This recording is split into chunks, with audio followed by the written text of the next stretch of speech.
episode of Tactical Enlightenment, your YouTube channel that is dedicated to helping you get better at Bannerlord. And I am in a very difficult situation in our campaign here. We were heading to Lagetta here that's under siege to defend it, and enemies started to pursue on all sides. I think some of these armies were heading up to siege some of our castles. A couple of them were actually chasing me.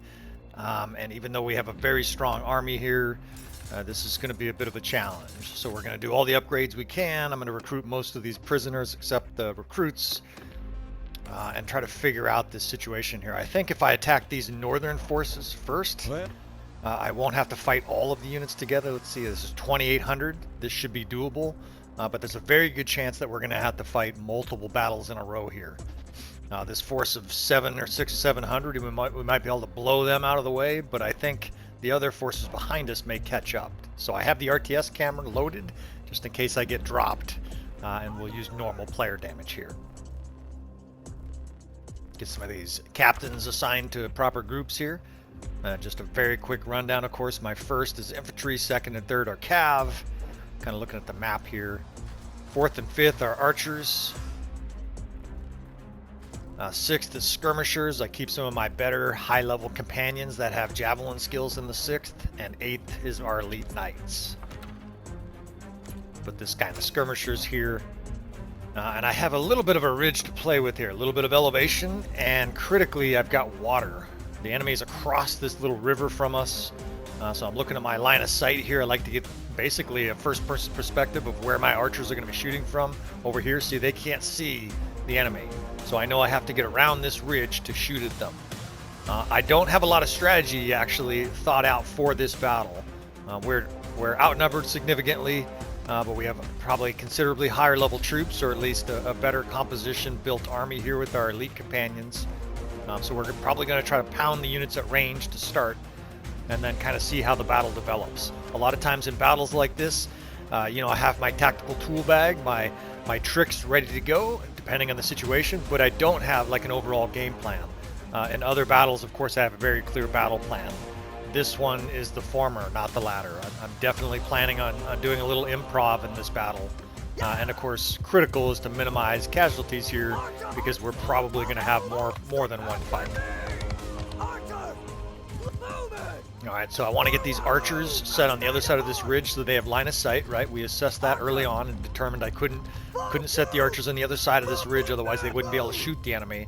And I definitely want to try to hold that river, at least in the beginning.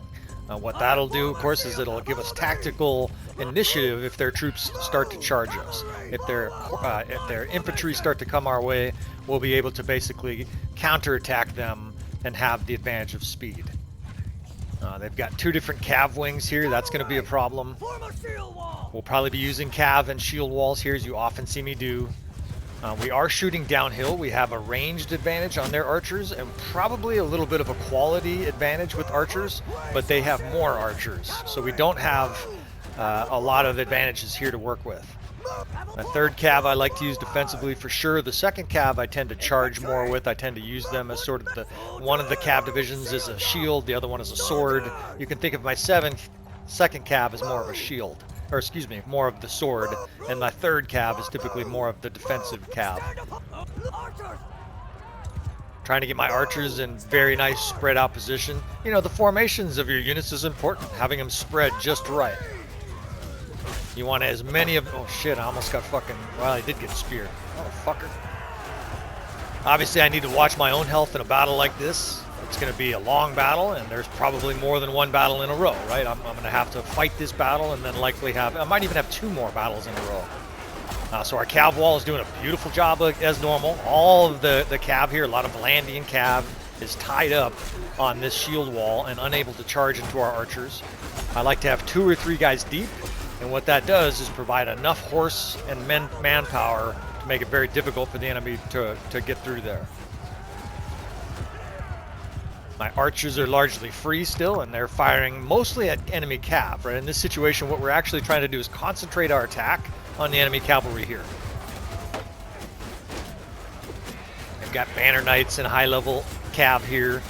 Since the enemy's nice enough to attack us 1 unit at a time, right? They're effectively volunteering to fight us in detail. That means essentially not using their infantry with their cav. we are going to take full advantage of that. Over here on the far right, I have the 8th Corps and the 6th Corps. These are some of my top units. A lot of these companions are level 35. Some of them are level 40. And we'll be using them with this beautiful sunset. We'll be using them at opportune times in the battle. I would love for a lot of them to survive this battle, but it's not practical against such a large force. There's almost no chance we're going to be able to get most of them through this battle without being, without being dropped or knocked unconscious or whatever you want to call it. We're probably going to have to fight the next battle with significantly injured troops. A lot of them, very injured.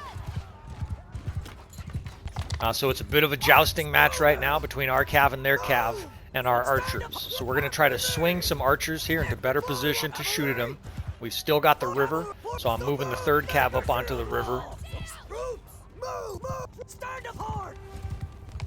Another advantage I know I have in a battle like this is the amount of ammunition I have. The enemy, of course, has Valandian sharpshooters and whatnot. It's a mostly Valandian force. Well, we have a lot of Battanian units. I have probably 100 total Battanian Fiends and Fiend champions in my army. And that's what that means is we're going to have more ammo. If you don't know, crossbowmen almost always, in fact, as far as I know, always have a single, I don't think it's called a quiver, but whatever you want to call it, one little bag of bolts. And the Battanian Fiend lines and most of the units that are elite for their individual kingdoms, the Aserai, Master Archer, etc., they will have 2 full bags of quivers, and that's critical in a battle like this. That means our guys are going to be shooting longer. In fact, you can actually see their crossbowmen starting to charge. They're literally out of ammo. We're going to try to eliminate this cav behind us here, and then attack their infantry. You can see I'm slowly shifting units around to the left side here. Our right, the enemy left. We're doing that because we're trying to overload part of our side of the battle so that we can have a turning movement on the enemy. This is effectively where you flank the enemy, overpower one side, and then try to roll up the enemy forces. I just moved the 1st infantry into a square. I'm hoping that absorbs and sort of distracts a lot of the enemy forces here, but they're taking an absolute beating just getting across the river here. Of course, they're moving slowly. The river is obviously an advantage for us, and as they're crossing, they're taking crossbow bolts. They're taking javelins. In fact, they're reforming here, and so we're going to aggressively attack.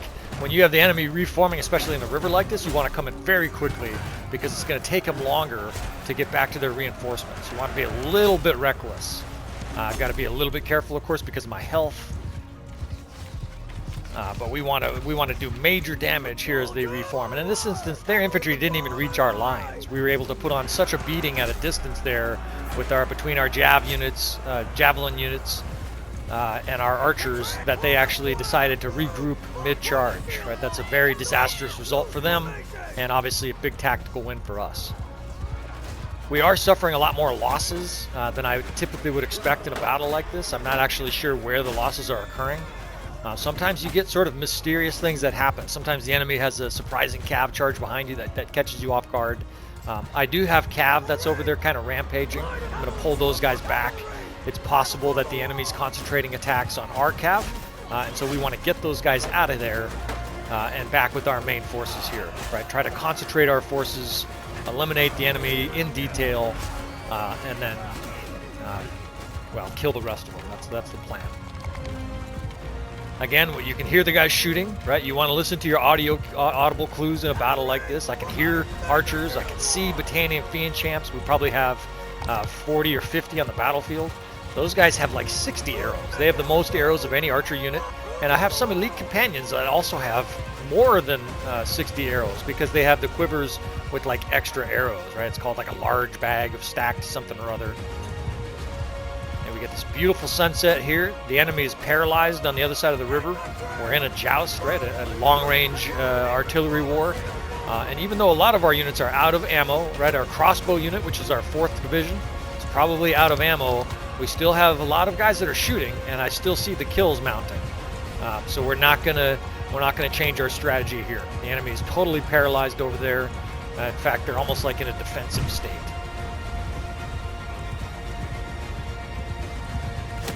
Throw a few javelins in here just to continue to add to the carnage.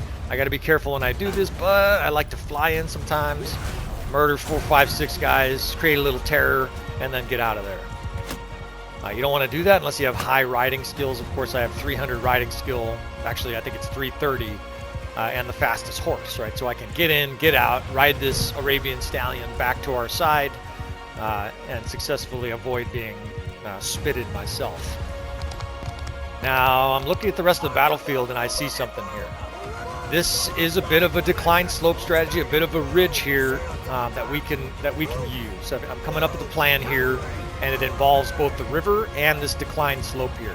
So I'm leaving the cav lines in squares, in shield wall while we retreat units back here. And the idea is, of course, to absorb arrows and help our guys get screened out of there without taking too many crossbows in the back. Now that these guys are out, I can bring the rest of these sort of screening, protecting units and get us into position here. And here's what I'm thinking. So I'm a huge fan of history. I've studied hundreds of battles of history. I'm kind of maniacal about it. I could literally list all the Napoleonic battles in chronological order. And the Battle of Friedland in 1807 was a battle where the Russians were sort of jousting with Napoleon's army at range. And they got themselves into a little bit of a pickle. They were trying to attack a smaller force of Napoleon's army. Napoleon would run a corps system where his army groups would effectively operate independently, and then when Napoleon had his opportunity to strike the enemy with all of his army units together, he would then concentrate those units. They would all gather together.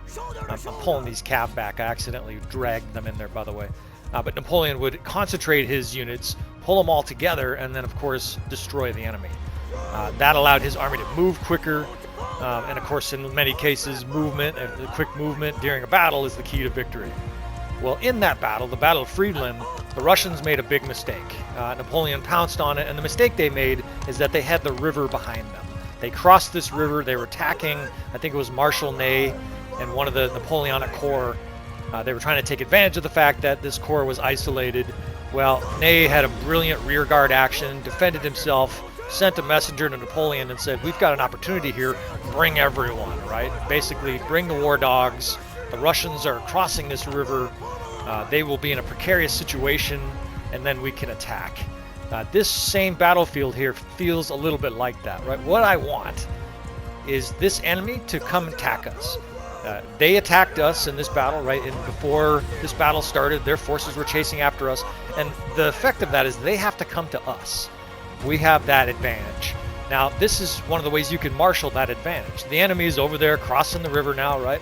I want them fully across the river. I want the guys at the back of that big mass of enemy forces to go all the way across the river, because then we can attack. And when we attack, the big advantage we'll have is that force will have to retreat or try to regroup, or their archers will try to have to spread out, whatever it is, into the river. In the Battle of Friedland, that's exactly what happened. The Russian forces started taking a beating. They tried some maneuvering, but the river was behind them, and they were very much trapped. In fact, I'm trapped myself here on my own unit squares. Get out of my way, fellas. The Jarls trying to move around here.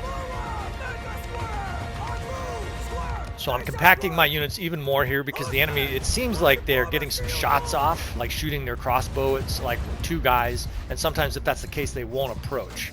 In fact, I can hear guys still getting hit by crossbow bolts. As long as the enemy has a shot, sometimes they will just sit there and waste our time in this episode and just shoot arrows, right? This already rates to be a long episode, so I'm compacting my units here. So on with the strategy, right? So our units are compacted here. If the enemy crosses the river here, just like the Battle of Friedland, we are going to charge. We are going to have these units roar out of this little hole that we're sitting in. We're going to run cav and shield walls. They're still sitting there. This is aggravating. And just like the Battle of Friedland, what we're planning on doing is pinning the enemy against the river. Now, in the Battle of Friedland, they were fucked. They couldn't fight in the river like this, and it caused quite a disaster for the Russian army. A lot of them drowned. But in this instance, here they come. They're creeping up.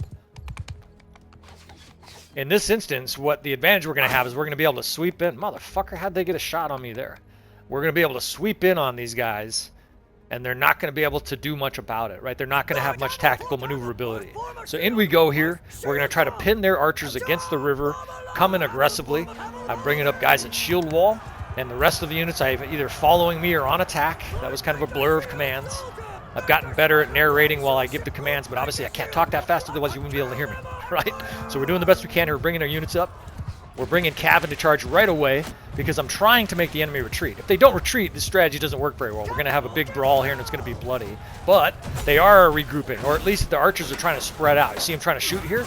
Well, it's our job to prevent them from doing that. I'm getting Cav in here. The 8th Corps is charging me. And because of the river, we can come in here with aggravating, angry Cav, with ferocious infantry, some of our elite units, and slaughter these guys while they can't really move quickly. See, they're all bottled up here in the river. They're all fucking thigh deep in this river. They're trying to spread out, and they're getting mauled while they do it. These guys are starting to spread to the point where they might be able to shoot, so these are the guys that are prioritizing. They're getting reinforcements here. These are the guys that we need to kill as fast as we can, right? These are their archers that are trying to regroup. Of course, a lot of them got immolated in the water and just simply melted away. Now, we're going to keep the pressure up, though, at this stage because we're out of ammo. A big reason I did that, of course, is that we're simply out of ammo.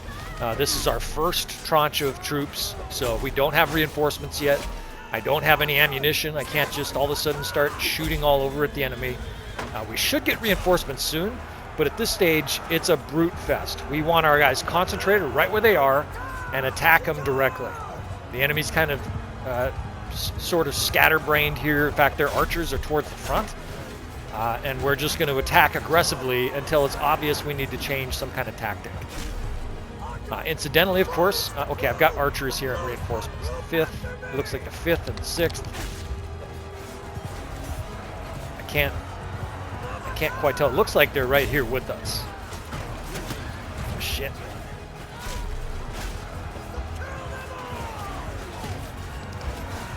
Okay, we're barreling in here. Some of these archers are shooting, so it's almost like I got reinforcements that popped up right in the middle of our army. That's really odd. I'm not really sure why that happened. But at this stage, their archers are sort of face-to-face with our troops. Right, this is a really good situation for us. We have Battania and Fiend Chaps that are out of ammo. A lot of my companions I see still getting kills. Right, of course, I'm killing guys. Vaton Frostbeard is an archer who's probably out of arrows, so he's swinging his battle axe. In fact, I just saw him swinging his big battle axe. At this stage, it is a little bit of a suicide charge, right? But we know we have reinforcements coming. We entered this battle with something like 1,400 or 1,500 troops. We're probably only down our 100 or 150 troops. And so it is a bit of a kamikaze charge, right? We're sending these guys in to kill as many as they can before they are killed themselves. Try to get some units positioned directly at their archers here. Right, anytime you have a bunch of archers shooting at the enemy and you're trying to charge, one of the priorities is to get units onto those archers quickly, right? Put a cav wall on their face, send some infantry and shield wall to them, whatever you have to do. There's Vaton Frostbeard right there. I see him. He's actually still swinging his bow, or swinging his axe. He's got his bow out. All right, we're going to charge in here. These archers, we're going to get their... he just got dropped, actually. We're charging in here aggressively, trying to push these archers out of here, right? Trying to make them regroup. Need a horse. The death spam, by the way, that is, I meant to say this earlier, that is your indicator in a battle like this of whether or not you need to make changes. Yeah, I look up there and it's green. We're getting lots of kills still. We're suffering the occasional loss, but the enemies, again, they're regrouping probably because we just waxed a lot of that reinforcement bank. Now I have reinforcements. All right, these are clear reinforcements. It's an archer line. I don't have a great line of sight for them, but I'm going to bring them up. If you, in a battle like this, if the screen starts turning red, you need to quickly assess what's going on and make changes, right? In an instance like this, though, where it's 80% green, I don't have to do a thing, right? We're going to continue on with this bull rush. We gained the tremendous advantage in the beginning there by killing a lot of their vanguard. We're now attacking the enemy with superior quality troops, and so the tactic is really simplified at this stage. Those units that are attacking, we want them to continue to attack. These guys here, you can actually see, I'm getting fucking, my horses are getting waxed, getting shot. They've got a huge archer line here. These guys, though, we want them attacking to the last man, because at this stage, the enemy, I cannot retreat these troops, right? I want to move my reinforcements up, but these guys that are attacking the enemy, they might as well get their licks in before they're dropped, right? They are going to get dropped. They're going to get knocked unconscious. Some of them will get killed. But it's much, much better in this instance, especially because we have very strong morale. These guys will fight to the death for their emperor, right? These guys will just go in, and Napoleon had that advantage as well. These guys are not going to rout, and so we just want them kamikazing in here, killing as many troops as we can. And the other advantage of that, of course, is that the enemy's somewhat occupied while we bring up the rest of the troops. I've got an infantry line here and an archer line, and the enemy's kind of over this ridge. This is very beneficial for us. Their long line of crossbow is almost like a snake, and we are perpendicular to it. And if it's been a little while since you've heard that term, it basically means like one line going straight and the other line going at a 90-degree angle to it. They've got that big, long archer line there. It's crossbows, of course, mostly. And we can eat it up like a snake. We're going to put these guys in shield wall, this infantry. And then I have the archers now following me because they can't really shoot. You can see the enemies over this ridge. I've got this infantry line pushing a hole for us. Attacking their crossbow, right? Just sort of eating it up from the tail to the head. And as soon as these archers have room over this ridge, then we'll be able to put them in a big spread wall. And they'll be able to add their arrows to the carnage. Of course, we're going to suffer losses here, but look at the quality of troops we still have. I still see tier 5 troops in there. I see heroic line breakers, Sturgian spearmen. You can look at the bottom too, by the way. The veteran foxmen. All of these guys are tier 5. And that's because we've only probably had 150 or 200 troops get knocked unconscious. The archers are now told to spread. Right now, these are, you can actually immediately hear them shooting over our shoulder, right? The crossbows are going off. The archers are starting to shoot their bows. Meanwhile, we've got these foaming at the mouth infantry chasing down this crossbow division. They're starting to take some losses, right? I was going to say they just stopped to shoot, but again, it looks like they're either reforming or routing. Some of them, no, they're here to fight still. So routing, by the way, typically you also see that's what you'll see. You'll see the enemy run at an angle like that. These guys are out of here. Look how fast they're running. I can't even chase them down with 330 athletics. Wow, there you go. The enemy is fleeing. You have won the battle.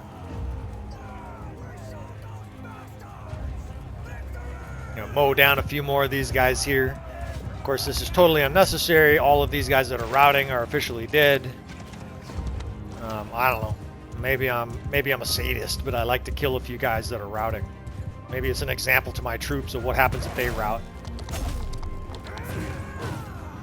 That was kind of a fast and furious battle, but there is going to be a second part to this. I'm still undecided of whether or not you, the viewer watching these, would prefer shorter episodes. Do you guys want a 50 or 60-minute battle, or do you rather have it broken up? Please let me know in the comments.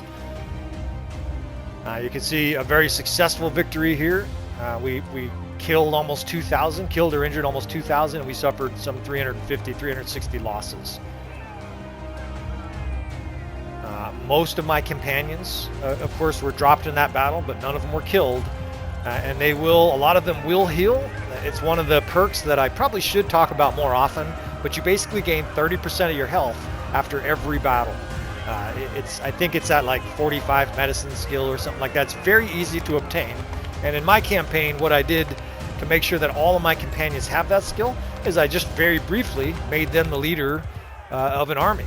They had like two skill and then like two faction, not factor point, two I can't remember what it's called, but two of the little bars, two of the focus points for their medicine skill, and that was enough to give those guys like 50 medicine skill. And then every battle they heal this 30%. See all these guys with 1%? These guys are all, not all, but a lot of them are going to have 30 or 40% in the next fight instead of 5%. And just through the nature of the game mechanics. So I'm going to break this one up into multiple parts, but let me know if you'd rather see really long battles or multiple parts like this. Maybe, some people only have time, to watch a 20-minute battle instead of a grueling hour-and-a-half battle here. You can see there's another fight coming. So let me know. Leave some comments. Let me know what you thought. It's another night battle, so if you can't see, also let me know about that. And I will see you on the other end of this battle.